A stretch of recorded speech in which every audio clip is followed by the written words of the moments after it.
एक हास्य कवि प्यार मोहब्बत के बारे में क्या बात करेगा बताइए? 2 पंक्तियों में निपटाएगा प्यार को। लोग कहते हैं प्यार इतना भी मत करो कि गर्लफ्रेंड सर पे सवार हो जाए। उन लोगों के लिए जो अनामिका जी के लिए बहुत तालियां बजा रहे थे, हाँ आपके लिए ही है। लोग कहते हैं प्यार इतना भी मत करो कि गर्लफ्रेंड सर पे सवार हो जाए। मैं कहता हूं प्यार इतना करो कि गर्लफ्रेंड की फ्रेंड भी आपके साथ फरार हो जाए।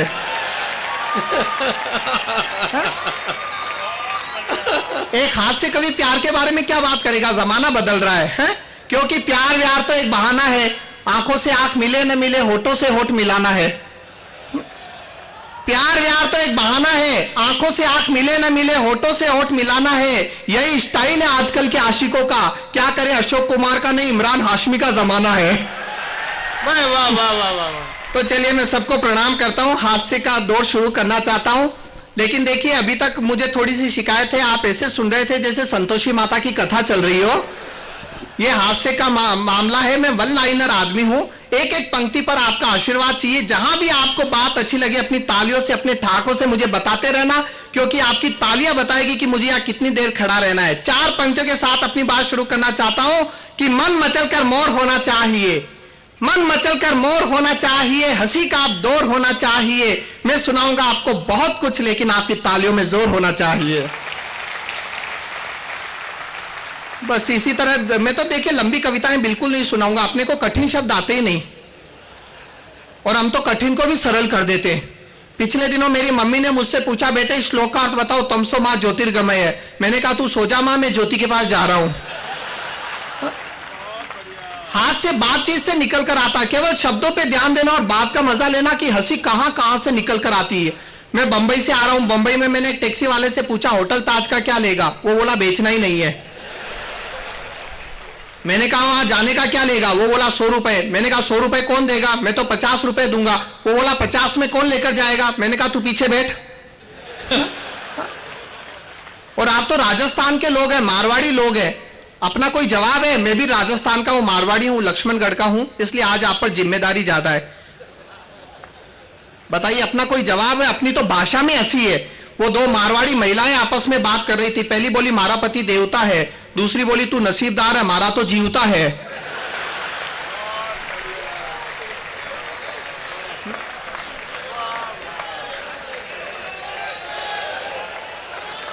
कोई जवाब है अपना? बड़े प्रैक्टिकल होते मारवाड़ी लोग। अपनी कोई ताकत का अंदाजा है किसी को? वो एक मारवाड़ी सज्जन अपनी पत्नी को लेकर पहली बार अपने ससुराल गए। सास ने अपनी लड़की को देखा और कहा हमारी लाख रुपया की डीकरी की क्या हालत कर दी। जवाई बोला 50,000 में वापस चाहिए। इतने प्रैक्टिकल लोग। मैं बंबई में रहता हूं और कहां कम करना ये भी हम देखिए अच्छी तरह जानते हैं। मैं तो अपने साथ घटी है घटना आपके साथ शेयर कर रहा हूं, मजा लेना। मैं पिछले दिनों सब्जी मार्केट गया। मैंने केले वाले से पूछा केले क्या भाव दिए? उसने कहा 15 रुपए दर्जन। मैं बंबई में रहता हूं और वहां दर्जन का हिसाब है। उसने कहा 15 रुपए दर्जन। मैंने कहा कुछ कम कर यार। अब मुझे पता नहीं था वो भी मारवाड़ी है। उसने 2 केले ही कम कर दिए।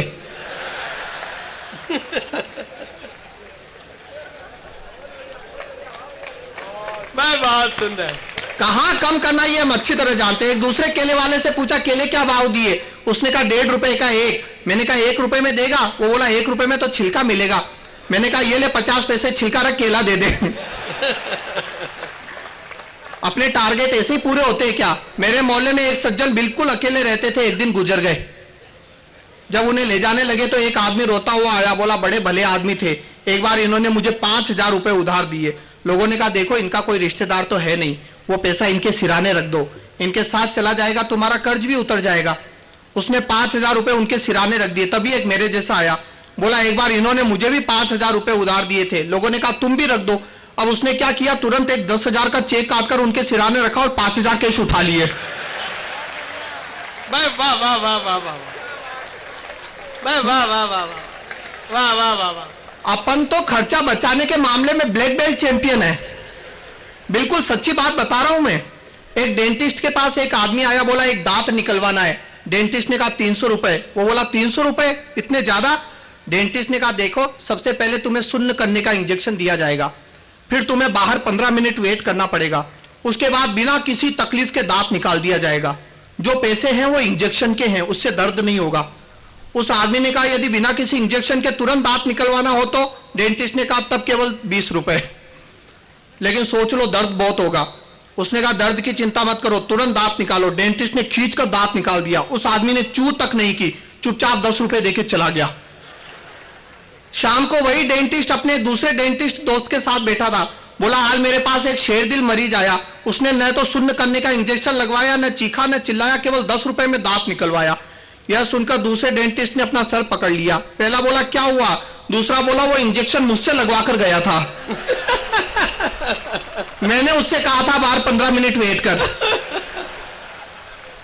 और वो बेटा तेरे पास आ गया। जवाब है मारवाड़ी लोगों का, बताओ है? कोई जवाब नहीं है। देखिए मैं तो आपको बताता हूं, राजस्थान के लोगों का वाकई कोई जवाब नहीं। सृष्टि के आरंभ में जब ईश्वर ने सौंदर्य बांटना शुरू किया तो उसने कश्मीर से सौंदर्य बांटना शुरू किया। आप देखिए कश्मीर के लोग कितने खूबसूरत होते हैं। कश्मीर से होता हुआ हिमाचल प्रदेश से आया, राजस्थान आया, राजस्थान में भरपूर सौंदर्य बांटा, स्टॉक खत्म हो गया, साउथ वैसे ही रह गया।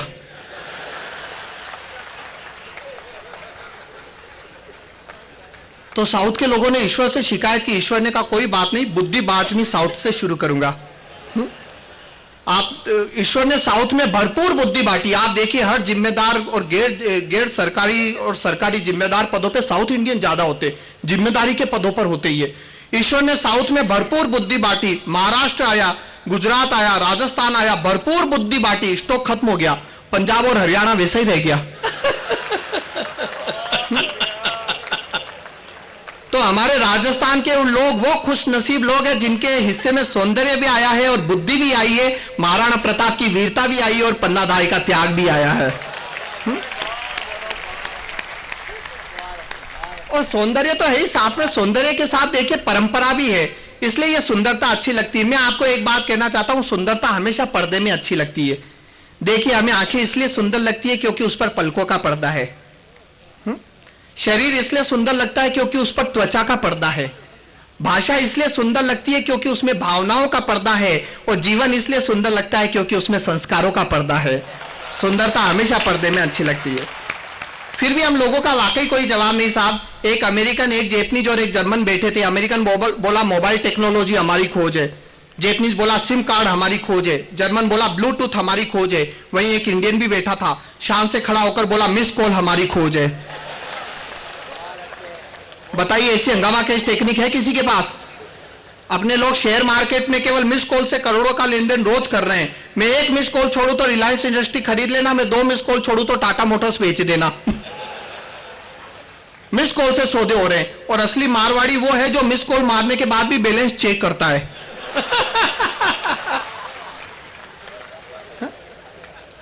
अमेरिका ने एक चोरी पकड़ने की मशीन बनाई। उस मशीन ने अमेरिका में 1 घंटे में 300 चोरी पकड़ी। रशिया में 1 घंटे में 500 चोरी पकड़ी। फिर वो मशीन चोरी पकड़ने इंडिया आई, 1 घंटे में मशीन ही चोरी हो गई। अपने यहां अच्छे अच्छों के होश ठिकाने आ जाते हैं। वो एक जैपनीज भारत आया, उसने एयरपोर्ट से होटल के लिए एक ऑटो किया। रास्ते में एक होंडा गाड़ी ने ओवरटेक किया। जैपनीज बोला Honda made in Japan, very fast.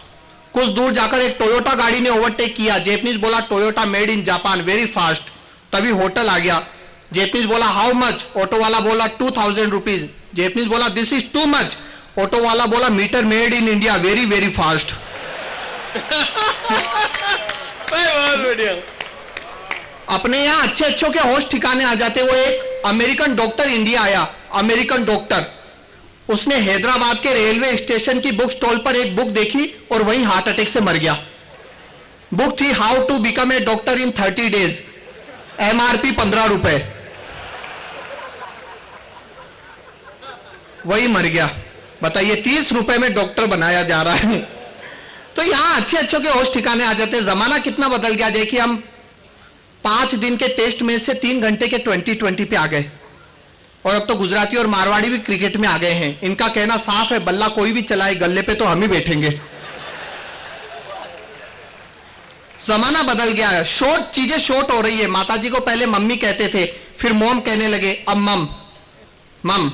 एक बच्चे ने मुझसे कहा शी इज माई मम, ये मेरी मम्मी की छोटी बहन मिनिमम, ये बड़ी बहन मैक्सिमम। पिताजी को पहले पापा कहते थे, फिर पॉप कहने लगे, अब पा पा। पहले कहते थे पिताजी आइए, फिर कहने लगे पापा आओ, अब कहते पा आ। सम्मान कम होता जा रहा। कुछ दिनों में तो यह भी नहीं बचेगा, सिर्फ इशारों से काम चलेगा। सम्मान कम होता जा रहा है। एक पिता ने अपने बड़े लड़के से कहा, बेटा जा मेरे लिए एक गिलास पानी लेकर आ। लड़का बोला मैं नहीं लाता। बाप को गुस्सा आया तो छोटे लड़के ने प्यार से समझाया, रहने दो पिताजी, ये तो है ही बदतमीज, आप ऐसा करो खुद उठकर ले आओ और एक गिलास मेरे लिए भी ले आना। बात अच्छी लगे तालियां बजनी चाहिए जोरदार। मुझे इस मोहल्ले से भी तालियां चाहिए ना। हमारे देश में देखिए, खासकर मारवाड़ी समाज में रिश्तों में जो प्यार है, उस प्यार के कारण जो खट्टी मीठी तकरार है, उसका अलग ही मजा है। वो एक औरत ने अपनी पड़ोसन से कहा, हमारा गैस लाइटर खराब हो गया, तुम्हारे पास माचिस है? तो देवरानी और जेठानी ने मिलकर अपनी ननद को आगे कर दिया, इसे ले जा, ये जहां भी जाती है आग ही लगाती है। रिश्तों में जो प्यार और प्यार के कारण जो तकरार है, उसका मजा ही अलग है। दो औरतें चौपाटी पर बैठी थी, तभी एक को अपनी सास आती दिखाई दी। वो दूसरी से बोली, वो देख सुनामी आ रही है। पहले कहावत थी नेकी कर कुएं में डाल, अब कहावत है सब कुछ कर फेसबुक पे डाल। छोटी छोटी बातें हैं जिनसे हंसी पैदा होती है। मैं एक व्यंग्य कविता से अपनी शुरुआत करना चाहता हूं। मैंने तो रेलवे इंक्वायरी में पूछा, क्या अहमदाबाद जाने वाली गाड़ी टाइम पर है? वो बोला, टाइम को मार गोली लाइन पर है, यही क्या कम है? और जैन समाज है ना, यहाँ जैन समाज वाकई देखिए अद्भुत समाज है। अपनी हर जगह इनकी एक विशिष्ट पहचान है। बंबई में तो देखिए रेस्टोरेंट में अलग मेनू होता है, जैन सेव पूरी, जैन भेलपुरी, जैन पाव भाजी है। अभी तो कार भी आ गई है मारुति जैन। पिछले दिवाली पर मैंने पटाखों की दुकान पर एक दुकान देखी, जैन पटाखे। मैं आश्चर्यचकित रह गया। मैंने कहा कैसे पटाखे? बोले बहुत अच्छे, मैं 10,000 के खरीद कर ले आया, एक भी नहीं फूटा। मैं फिर उसके पास गया, मैंने कहा कि तुम तो कह रहे थे अच्छे। बोला हमने तो पहले ही कहा था जैन पटाखे अहिंसक। बहुत अच्छा, वाह वाह। अपने समाज की बात ही अलग है। अपने समाज के बच्चे भी बड़े अच्छे हैं। वो आजकल तो बच्चे पैदा हो ही नहीं रहे अपने समाज में, डायरेक्ट बाप पैदा हो रहे हैं। वो एक दादा ने अपने पोते से कहा, जा कहीं जाकर छुप जा, तेरी स्कूल टीचर यहीं आ रही है। पोता बोला, पहले आप छुप जाओ, क्योंकि आप मर गए हो या कहकर मैंने 4 दिन से छुट्टी ले रखी है। ये अपने समाज के बच्चे। मैंने एक बच्चे से कहा, गाय का दूध जल्दी फट जाता है, वो जल्दी नहीं फटे, उसके लिए क्या करे? बच्चा बोला, उसे गाय में ही रहने दे। वो एक 8वीं क्लास के लड़के ने अपने प्रिंसिपल को फीस माफ करने के लिए एप्लीकेशन लिखी। 8वीं क्लास के एक लड़के ने अपने प्रिंसिपल को फीस माफ करने के लिए एप्लीकेशन लिखी है। वो एप्लीकेशन देखना। To the principal, respected sir, बात यह है कि मेरे पिताजी ने मुझे फीस के लिए 5,000 रुपए दिए, पर वो सब मेरी नादानी से इधर उधर खर्च हो गए। 500 रुपए की दोस्तों के साथ फिल्म देख ली, 500 रुपए की होटल में पार्टी दे दी, 500 रुपए का बाइक में पेट्रोल डलवाया, 500 रुपए का गर्लफ्रेंड को रिचार्ज करवाया, बचे 3,000 रुपए। उसकी शर्त लगाई। शर्त थी कि इंग्लिश वाली मैडम का चक्कर मैथ्स वाले सर के साथ चल रहा है। पर मैं शर्त हार गया, क्योंकि प्रिंसिपल साहब अभी अभी पता लगा है कि उसका चक्कर तो आपके साथ चल रहा है। अब आपके पास केवल 2 रास्ते हैं, या तो फीस माफ या राज का पर्दाफाश। और उसकी फीस माफ हो भी गई। मेरा क्या ऑब्जर्वेशन का हास्य है। अगर ऑब्जर्वेशन को आप पहचान जाएंगे आपको मजा आएगा। मेरा एक ऑब्जर्वेशन ये है कि हमारे देश में हर आदमी ईमानदार है जब तक वो पकड़ा न जाए। पत्नी ने पति से कहा, सुनते हो, अपना धोबी बड़ा चोर है, उसने 2 टॉवेल चुरा लिए। पतिदेव चिल्लाए, कौन से? होटल ताज वाले या ओबेराय वाले?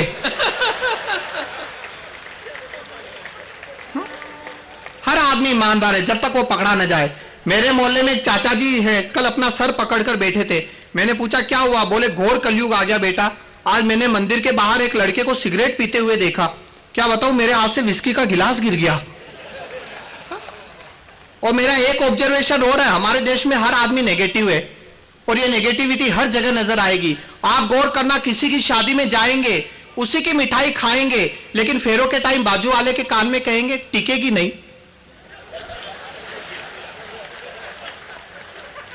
टिकेगी नहीं। कुछ लोग तो इसलिए दुखी है क्योंकि पड़ोसी सुखी है। कोई नई कार खरीद कर लाएगा तो पड़ोसी सबसे पहले देखने जाएगा, फिर घर आकर अपनी बीवी को बताएगा नई गाड़ी लाया है, देखना एक्सीडेंट में जाएगा। ऑब्जर्वेशन, मुझे तो याद है एक आदमी ने लगातार 25 बार रक्तदान किया तो ब्लड बैंक वालों ने उसकी पत्नी का सम्मान किया, यह कहकर कि आपने नहीं पिया तभी तो हमने लिया। क्या बात है, वाह वाह वाह वाह वाह वाह वाह वाह वाह वाह वाह वाह वाह वाह गौरव। अब एक आदमी की लाख कोशिश के बावजूद शादी नहीं हुई, वो अपनी मां के साथ मन्नत मांगने गया, वहां उसकी मां खो गई। वो बोला या खुदा तेरी खुदाई, अपनी तो मिली नहीं बापू की भी गवाही।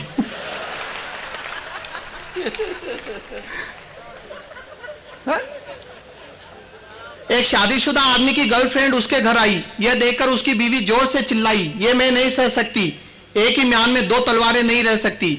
पति ने प्यार से समझाया, पगली तलवार का जमाना गया, तू ही बता अब तलवारें दिखती है कहीं, ये रिवॉल्वर का जमाना है और एक रिवॉल्वर में 6 गोलियां रहती है कि नहीं।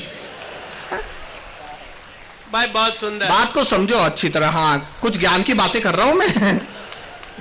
मेरे एक दोस्त की बीवी पिछले 2 घंटे से चुपचाप बैठी थी, मैंने पूछा ये चमत्कार कैसे हुआ, वो बोला 2 घंटे पहले इसने मुझसे लिपस्टिक मांगी, मैंने फेविक्विक दे दी। छोटी छोटी बातें, प्यार मोहब्बत की बहुत सारी बातें की। और मैं तो देखिए एक बात कहता हूं हास्य कवि होने के नाते कि जिंदगी में सबसे बड़ी चीज है प्यार, प्यार से बड़ा कुछ भी नहीं है। भगवान राम को भी पहले लव हुआ था, बाद में कुछ हुआ। हा? लेकिन हमारे देश में प्यार का नशा बहुत जल्दी उतर जाता है। और हमारे देश में पति पत्नी के संबंध बड़े अजीब है, यानी कि अजीबो गरीब है, यानी कि अजीब ढंग के गरीब है। मैं अपने एक दोस्त के घर गया, दोनों पति पत्नी ने हाथ जोड़कर मेरा स्वागत किया। मैंने कहा आपकी जोड़ी तो बिल्कुल राम सीता सी है। वो बोला क्या खाक राम सीता सी है, न तो कोई इसे उठाकर ले जाता नहीं, ये धरती में समाती है। प्राइमरी स्कूल की एक मैडम ने कहा, एक बच्चे से कहा, इन 3 शब्दों का अर्थ सहित वाक्य में प्रयोग करो, निराशा, आशा और विश्वास। निराशा, आशा और विश्वास। बच्चे ने बड़ा अच्छा जवाब दिया। 2011 में देश के नेताओं ने करोड़ों के घोटाले किए, देश की जनता को निराशा हुई। 2012 में इन पर मुकदमे चले, देश की जनता को आशा हुई। 2013 में सब निर्दोष साबित हो जाएंगे, देश की जनता को विश्वास है।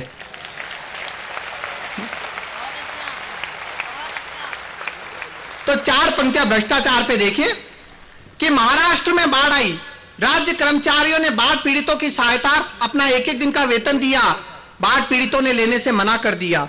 महाराष्ट्र में बाढ़ आई, राज्य कर्मचारियों ने बाढ़ पीड़ितों की सहायता अपना 1-1 दिन का वेतन दिया, बाढ़ पीड़ितों ने लेने से मना कर दिया। कहा क्या होता है 1-1 दिन के वेतन से, ये मुफ्त का दिखावा बंद करो, और यदि सच्ची सहानुभूति हो तो 1-1 दिन के वेतन के बजाय अपनी 1-1 दिन की ऊपरी इनकम दो। वाह वाह वाह वाह। और कॉन्फिडेंस का सबसे अच्छा एग्जाम्पल देखना, एक इंजीनियरिंग कॉलेज के सभी प्रोफेसर को एक प्लेन में बिठाया गया। पायलट ने घोषणा की अब ये प्लेन आप सबको लेकर उड़ेगा, आसमान का एक चक्कर लगाकर फिर से धरती पर उतार देगा।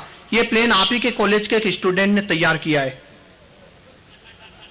यह सुनते ही सारे प्रोफेसर उतर गए, केवल प्रिंसिपल साहब बैठे रहे। पायलट बोला क्या बात है, आपको अपने स्टूडेंट की काबिलियत पर इतना भरोसा है, आपको पूरा कॉन्फिडेंस है कि यह प्लेन आसमान का एक चक्कर लगाकर फिर से धरती पर उतार देगा। प्रिंसिपल साहब बोले मुझे अपने स्टूडेंट की काबिलियत पर इससे भी ज्यादा भरोसा है, मुझे पूरा कॉन्फिडेंस है कि यह प्लेन स्टार्ट ही नहीं होगा। उड़ना और उतरना तो दूर की बात, कॉन्फिडेंस रहना चाहिए। मेरे पास एक दिन तिहाड़ जेल से जेलर का इनविटेशन आया, एक बार यहां आओ, कैदियों को हंसाओ, इनके अंधेरे जीवन में कुछ उमंग कुछ उल्लास भरो और कुछ अच्छी अच्छी बातें कैदियों की तारीफ में करो। अब कैदियों की तारीफ में क्या कहे, ये तो कह नहीं सकते कि आपने जरूर कोई नेक काम किया है, इसलिए सरकार ने आपको यहां का राशन कार्ड दिया है। फिर भी कुछ तो कहना था। मैंने जाकर कैदियों से कहा बड़े खुश नसीब है, भाग्यवान है, क्योंकि ये जेल नहीं भगवान कृष्ण का जन्म स्थान है। क्या बात है, आपने पिछले जन्म में जरूर कुछ पुण्य किया था, इसलिए आप वहां हैं जहां भगवान कृष्ण ने जन्म लिया था। आपकी तो डायरेक्ट भगवान कृष्ण के साथ तुलना है। तभी एक कैदी बोला बकवास बंद कर, भगवान कृष्ण एक रात में सरक गए थे, यहां 25 साल रुकना है। तो हमारे देश का मीडिया वाकई बहुत आगे बढ़ गया है। 24-24 न्यूज चैनल, आप सोचिए 24-24 तो केवल न्यूज चैनल है जो दिन रात खबरें बताते हैं। भगवान जाने ये इतनी खबरें कहां से लाते हैं। वो पिछले साल बॉम्बे में रिकॉर्ड तोड़ बारिश हुई, तो बड़ी बरसात में वो एक चैनल रिपोर्टर हर आने जाने वाले से पूछ रही है आपको कैसा लग रहा है। अब लोग बारिश से बचे, उसके सवालों का जवाब दे। सब बचकर इधर उधर भाग रहे थे, फिर भी एक गरीब को पकड़ ही लिया। बोली बॉम्बे में रिकॉर्ड तोड़ बारिश हुई, इसमें आपको कैसा लग रहा है? वो बोला गीला गीला लग रहा है। और क्या कहे बेचारा। एक आदमी बारिश में बुरी तरह फंसा था, एक टूटे हुए छप्पर के नीचे पड़ा था, वहां तक माइक घुसाकर पूछा आपको कैसा लग रहा है? वो बोला एक बार बाहर निकाल, फिर बताता हूं कैसा लग रहा है। जब करगिल का युद्ध हुआ तब हमारे एक जवान को गोली लगी, ये मीडिया वाले तुरंत वहां पहुंच गए और शुरू हो गए। आप देख रहे हैं इस समय करगिल का युद्ध चल रहा है, यहां चारों तरफ बड़ी चहल पहल है, जैसे कुंभ का मेला चल रहा हो। हमारे एक जवान को गोली लगी है, आइए इनसे पूछते हैं इन्हें ये गोली कैसे लगी। जवान बोला ऐसा है, मैं अपने घर पर आराम कर रहा था,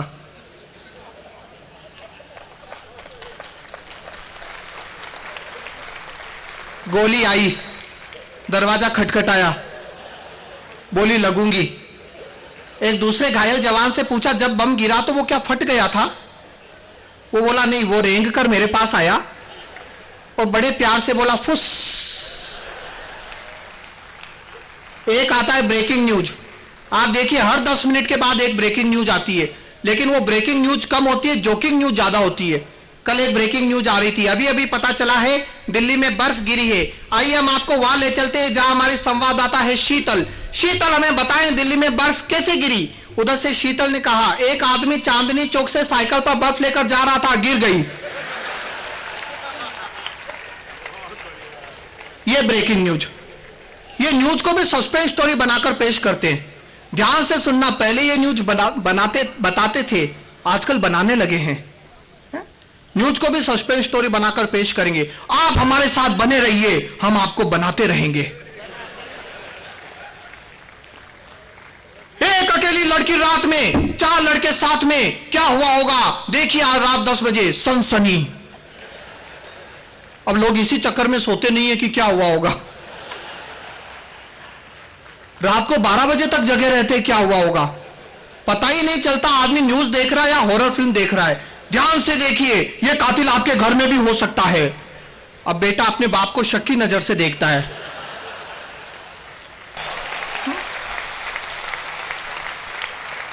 मस्ती में कई प्रॉब्लम सोल्व हो जाती साहब, और हम तो मारवाड़ी लोग हैं, मस्ती हमारे अंदर है। मैं पिछले दिनों बंबई से जयपुर जा रहा था बाय ट्रेन, मेरे सामने 2 अंग्रेज बैठे थे। एक ने पूछा ये चेन खींचने से क्या होता है, दूसरा बोला 500 रुपए जुर्माना देना पड़ता है। दोनों ने अपनी अपनी जेबें देखी, एक ने कहा मेरे पास 200 रुपए, दूसरे ने कहा मेरे पास 300 रुपए। बन गया काम, दोनों ने मिलकर चेन खींच ली। गाड़ी रुक गई तो एक ही नजर मुझ पर गई, उसने दूसरे के कान में कहा आप जुर्माना अपने को नहीं देना पड़ेगा। पुलिस आ गई, पुलिस ने पूछा चेन किसने खींची, दोनों ने मेरी तरफ इशारा कर दिया। लेकिन हिंदुस्तान का आदमी, और हिंदुस्तान में भी राजस्थान का आदमी, बचकर निकलने का रास्ता पहले देखता है। पुलिस ने मुझसे पूछा तुमने चेन खींची, मैंने कहा खींची। पुलिस ने पूछा क्यों खींची, मैंने कहा इन दोनों फिरंगियों ने मुझे डराया धमकाया, मारा पीटा और मेरे 500 रुपए छीन लिए। आप चेक कीजिए, 200 इसके पास है, 300 इसके पास है। वाह वाह वाह वाह वाह वाह वाह वाह वाह। हम 1947 से AK-47 तक आ गए। अच्छा, आजादी के 64 साल में हमारे देश ने प्रोग्रेस बहुत की है, और प्रोग्रेस की डेफिनेशन अलग है। अब देखिए विसंगतियों पर जहां मेरी नजर गई हो, अगर आपके दिल को छू जाए तो तालियों के साथ मुझे आशीर्वाद देना। आजादी के 64 साल में हमारे देश ने प्रोग्रेस बहुत की है, और प्रोग्रेस की डेफिनेशन यह है कि अब आप यूरोप कम से कम समय में पहुंच सकते हैं, लेकिन घर से एयरपोर्ट पहुंचने में आपका ज्यादा से ज्यादा समय लग जाता है। घर के नल में पानी नहीं आता, लेकिन मिनरल वाटर गली गली में मिल जाता है। पिज्जा खाने का मन हो, डिलीवरी 5 मिनट में हो जाएगी, लेकिन आदमी मर रहा हो तो एम्बुलेंस 2 घंटे तक नहीं आएगी। दाल 100 रुपए किलो है, सिम कार्ड फ्री। जूते ऐसी शोरूम में मिलते हैं और ताजा सब्जियां फुटपाथ पर बिकती है। क्रिकेट में सेंचुरी मारने वाले खिलाड़ी को 1 करोड़ रुपए मिलते हैं, और सीमा पर शहीद होने वाले सैनिक के परिवार को 1 लाख रुपए मिलते हैं।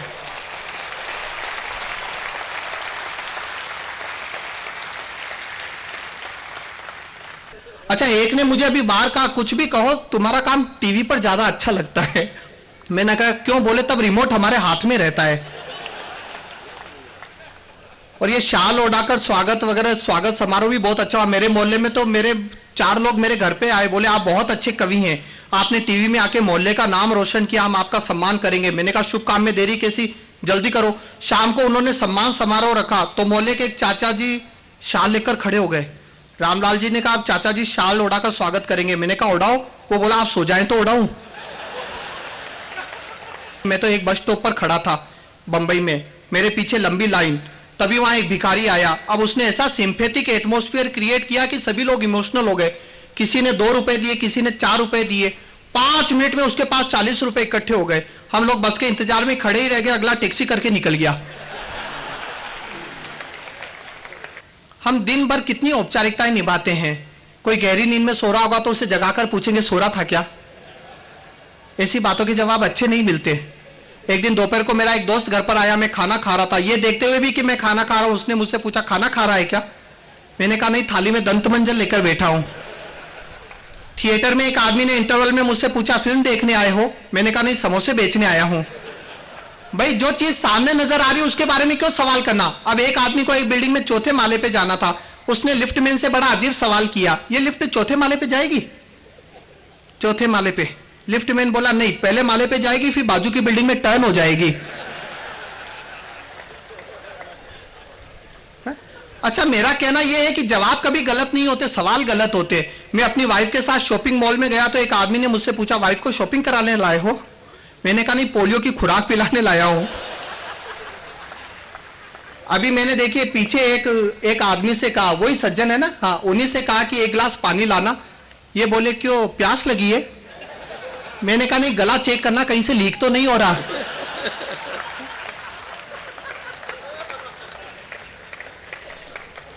अब एक आदमी अपनी प्रेग्नेंट वाइफ को सहारा देकर हॉस्पिटल ले जा रहा था। साफ दिख रहा था कि वो प्रेग्नेंट है, फिर भी किसी ने पूछ लिया भाभी जी प्रेग्नेंट है। वो बोला नहीं, फुटबॉल निकल गई है। बहुत सुंदर, वाह वाह वाह वाह वाह। निकलवाने जा रहे हैं। और देखिए सबसे ज्यादा औपचारिकताएं निभाई जाती है अस्पताल के कमरे में। अस्पताल का कमरा एक ऐसी जगह है जहां मरीज के रिश्तेदार अपने बाकी के रिश्तेदारों से मिलने आते हैं। तो एक रचना बनिए, जरा ध्यान देना, और बात अच्छी लगे तो रचना पर भी आपका उतना ही आशीर्वाद मिले। अंतिम रूप से एक रचना। एक बार मैं बीमार हुआ, हर इलाज बेकार हुआ, बुखार कुछ ऐसा चढ़ा कि अस्पताल में भर्ती होना पड़ा। अगले ही दिन एक दोस्त आया, साथ में फूलों का गुलदस्ता लाया, लाकर मुझ पर चढ़ाया। फिर 2 मिनट का मौन रखकर और आंख से गले तक भरकर बड़ी मुश्किल से मुंह खोला और बोला क्या बीमारी है। मैंने कहा तलाश जारी है। वो उदास होकर बोला सबसे बड़ी परेशानी तो यही है, आजकल डॉक्टर के पास बीमारी पता करने का टाइम नहीं है, बस इलाज शुरू कर देते हैं बिना कुछ पूछे मरीज से। मेरी चाची को मलेरिया था पर मरी डायबिटीज से।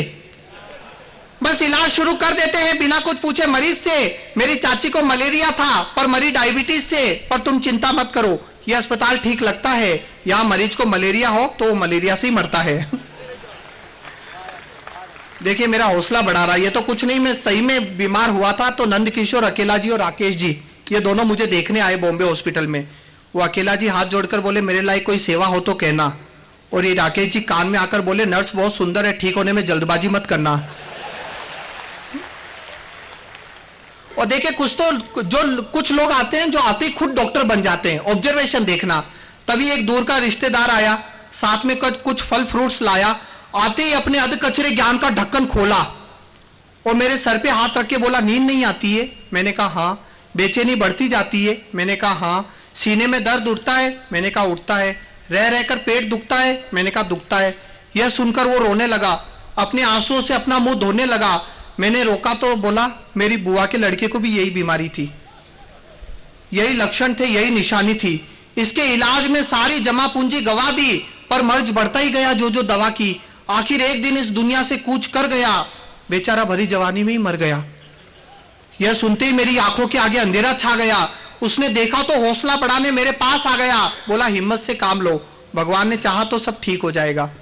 लेकिन इस बीमारी से आदमी बचकर निकल भी आता है तो भी शरीर से अपाहिज तो हो ही जाता है। देखिए मेरा हौसला बढ़ा रहा है। पर इस बीमारी से आदमी बचकर निकल भी आता है तो भी शरीर से अपाहिज तो हो ही जाता है। दवा बराबर खाना, मेरे लायक कोई सेवा हो तो बताना। मैंने कहा जरूर बताऊंगा। वो हाथ जोड़कर बोला अच्छा कल फिर आऊंगा। ऐसे शुभचिंतक जल्दी से पीछा नहीं छोड़ते।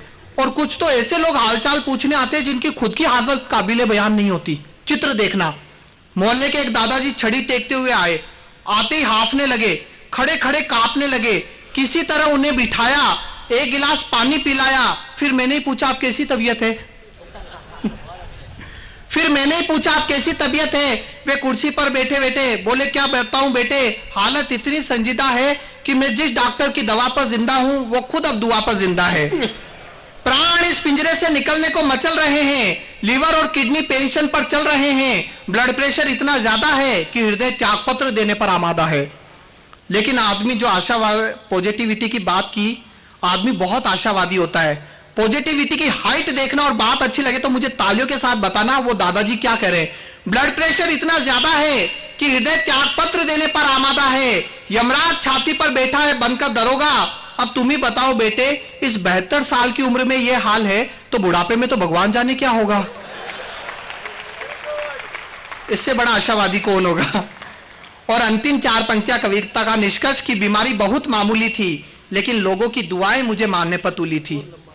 यदि इनमें से कोई नहीं आता तो मैं 2 दिन में ठीक हो जाता, लेकिन इनकी दुआओं का असर कुछ ऐसा रंग लाया कि मैं पूरे 1 महीने बाद ही अस्पताल से निकल